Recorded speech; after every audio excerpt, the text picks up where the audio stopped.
So I think there's something important to be said about this whole Mark Driscoll Stronger Men's Conference situation. And if you don't know what's happened, Mark Driscoll went onto stage and called out a performance that had happened earlier on at this men's Christian conference. Performer had tones of a male stripper act, a giant pole, swallowed a sword, did some acrobatics and all of that. And it's more complex because the gentleman was a former male stripper, now supposedly is a Christian. And the act of sword swallowing and all of that, that's his thing. He's been on America's Got Talent, Britain's Got Talent, all that. But Driscoll went on stage, said it was a spirit of Jezebel spirit, and kind of lambasted. Now, he said, I'm observing, right? I'm merely observing. I don't necessarily believe he was lying about that. And then the pastor heading the event got on stage and was upset because Driscoll didn't come to him first about all this. Cool. My line's more of this men's conference itself. Now, I've watched and observed the men's movement in especially the Protestant church. You get swings of the pendulum too far one way or the other way, and it can get frustrating because so many guys, they don't know what they actually want out of a conference.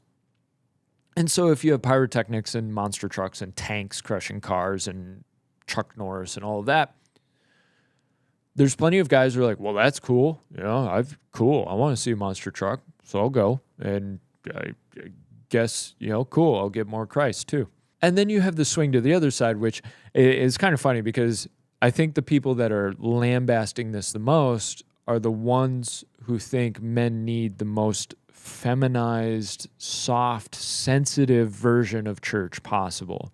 And men just need to cry on each other's shoulders, and that's what's going to turn them into real men. And when I watch pendulum swings, typically what you can look for is, okay, where's the middle of the pendulum or what is counteracting, right? And I think this type of conference, monster trucks and guns and all of that, is counteracting for what so long men have sat through of a very feminine-centric church community structure. It's very relational. It's very sit still, pay attention to the speaker, much like school, which it is proven through studies that school is geared more towards a feminine learning style, feminine centric method. We interact with the world in a much more 3D way on the whole than women do. And this Stronger Men's Conference took things guys like and put it in front of them and said, hey, we're connecting with you. And I think a lot about this idea of like what actually is a good men's conference for Christian men, especially in the West. Now, you may say, we can't even do Paul never did conferences. Paul just went to churches. That's true. But we're in a different culture, different age. We're in a different mindset. And I think there is something to be said for, can you connect with a man on a deeper level and link what's inside him with how God's created him? I think this conference misses it. Now, people will make their decisions of, well, that's because it's demonic, or, well, they're not getting it, they're shallow, that's milk, it's not meat. If I had to have my judgment and I had to put my opinion out there, I think it's a milk thing. I think it's a lowest common denominator thing. I think it's let's get as many people as possible. And what do guys like? They like monster trucks, they like sports, they like, guns, explosions, all of that. They want an action film right in front of them.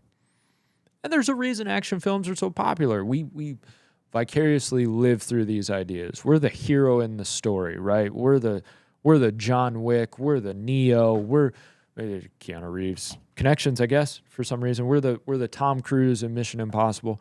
Men live vicariously through that character. That's why romantic comedies are so popular for women. They're living vicariously through the main character, right? And conferences are going to try and do that. when you get a big name, there's almost like a living vicariously through the big name. Now, I think the big names can impart wisdom and expertise that perhaps somebody else might not be able to. They've seen some things, they've done some things that most people maybe haven't, and they've learned some life lessons. I think, again, my opinion, what do I know? I think for a men's conference, you have to bring it back to where the man himself is the interactive party in the conference. He's not passively absorbing, he's interacting in that conference. And so maybe it's a physical element to help bring him into the process, right? And if he's there fully present in the moment, because he's physically interacting with this conference in some way, shape, or form, he's growing as he's taking in information to change and affect and adapt to the situation that he's a part of. And you may say, well, Paul never brought people on a 2-mile run or sat them in an ice bath. I'm not saying that's what you have to do, but I think the difference between our culture, and this is something that people don't realize, the difference between our culture and Paul's culture, how often do you sit during your day? You sit at your desk, you sit in your car, you sit on your couch. You're sitting all the time for long periods of time. Now, some guys swinging hammers.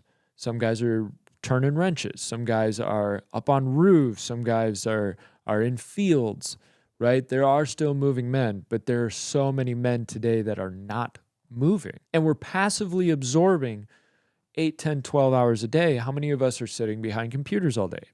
I have to sit behind a computer all day. So I know I have to counteract this with physical movement, because guess what? During Paul's day, you walked everywhere you went, unless you were super rich and you had like a carriage or something, right? But even then, people walked so much more. They didn't have screens in front of them for hours on end. They were interacting with the world. There was much more movement, carrying, lifting. They didn't have the machines and the technology to do what we have. And what we've ended up doing is, instead of expanding ourselves, we've contracted ourselves because of the technology and the information and the processes around us have left us lethargic, apathetic, slow, slovenly, lazy. We're passive. We've trained ourselves to be passive because everything else will do the work for us. And I think there is a proper counteracting that needs to happen in a man for him to self-actualize himself. How do you do that? You have to push against the comfort. You have to push against what you've become. And you have to learn lessons through that pushing against. I think a men's conference would go a long way if they set aside this concept of, well, we're just going to sit a bunch of guys in an audience and we're going to talk at them for 5 hours. Irony is I'm talking at you. And then we know we'll impart something into them. Yes, you will. And it's worked, and it's worked for a long time, and I agree it's valuable. I'm not saying throw it out. What I'm saying is there's something that we can do to help optimize that process. And if you want to build relationship and bond through men, I'm convinced of this, it comes through adversity. And so maybe injecting a little bit of adversity into a guy right before, okay, now we're going to build bond together and we're going to learn something, would be useful. Some of the most powerful times I've had with it, most long-lasting, most impressive moments in my life have been through adversity or immediately after adversity that I've gone through with somebody else. And so maybe it's not a monster truck show. Maybe it's a run. maybe it's a challenge. Maybe it's I don't know. And I've got plenty of ideas. But either way, here's what I'm saying. When you're looking for a men's conference, you're looking for a men's ministry, you're looking for a group, don't be afraid to raise your standards of, okay, what am I getting myself involved in? You have a lot of things on your plate. You've got a lot of priorities, a little time. So you got to make it worth it. And I think there are things out there that are more worth it than just sitting, seeing a monster truck, and then having somebody speak at you. That's my thought. So I'm done speaking at you. Go out and do something.